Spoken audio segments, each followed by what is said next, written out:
Imagine you're alone, miles from anyone, on a rocky island in 1890.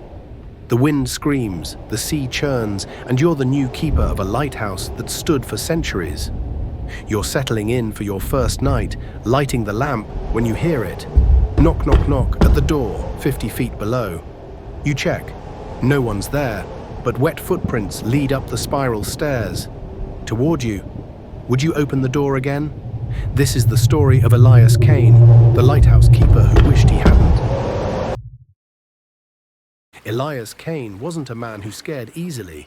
He'd sailed rough seas, fought in bar brawls, and laughed off ghost stories.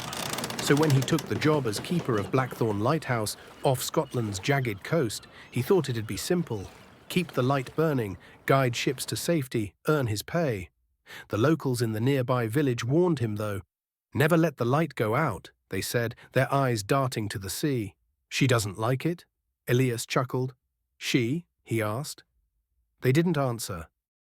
He arrived on a November evening, the sky bruised purple with storm clouds. The lighthouse was a crumbling tower of stone, its beams slicing through fog so thick it felt alive. Inside it was cold, colder than it should have been. A rusty spiral staircase led to the lamp room, and a dusty logbook sat on a table, its pages yellowed. Elias flipped it open, curious about the last keeper, a man named Thomas who'd vanished without a trace. The final entry in shaky handwriting read, "She's here.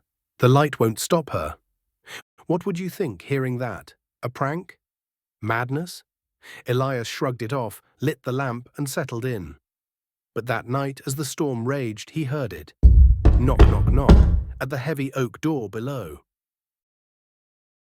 He grabbed his lantern and descended the stairs, each step creaking.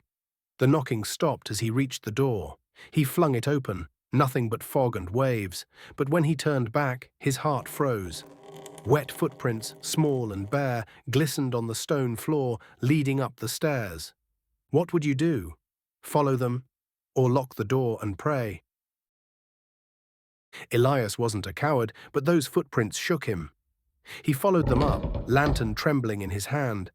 They stopped at the lamp room, where the light spun, casting eerie beams across the walls. The logbook was open to a new page he hadn't seen, with a single word scrawled in red ink. Stay. He slammed it shut, heart pounding. It's the wind, he told himself, just the wind. But then the whispers started, soft, like voices carried from the sea. Elias, they hissed, keep the light burning. He checked the lamp, it was fine, its flame steady. But the whispers grew louder, and in the fog outside he saw her, a woman's silhouette, long hair trailing like seaweed, standing on the rocks below. Would you look closer, or turn away? Elias stared, and she vanished. He dug through the logbook, desperate for answers. Pages told of other keepers, all gone missing. Each mentioned her, a woman in the fog, seen when the light flickered.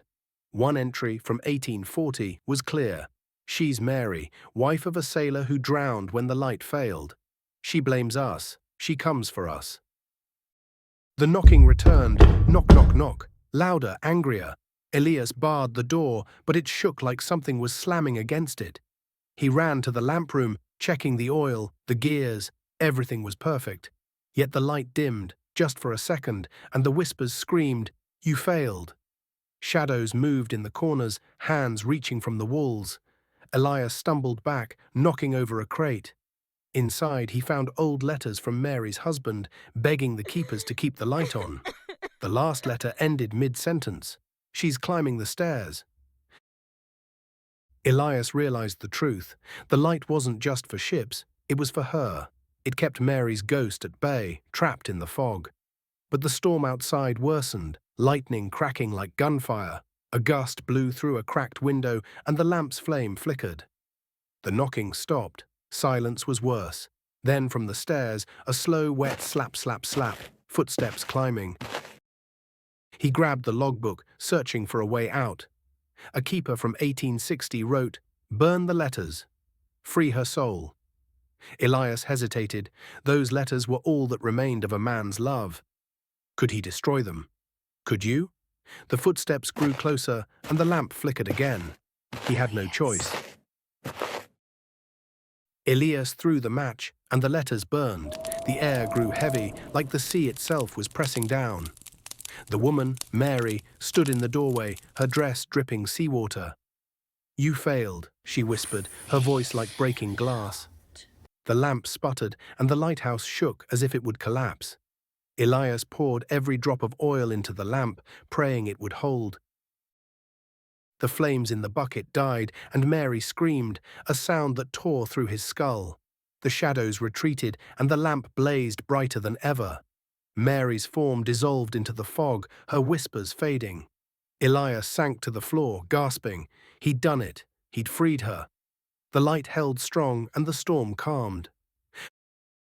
But as dawn broke, Elias opened the logbook to write his final entry. "She's gone." The light held. He froze. Below his words, in red ink, someone else had written, "She's here."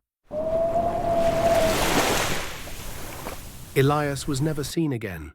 The lighthouse still stands, its beam cutting through the fog. Some say Mary's gone. Others say she's waiting for the next keeper who lets the light go out. Would you take the job? Tell me in the comments, and subscribe for more chilling tales. Until next time, keep the light burning.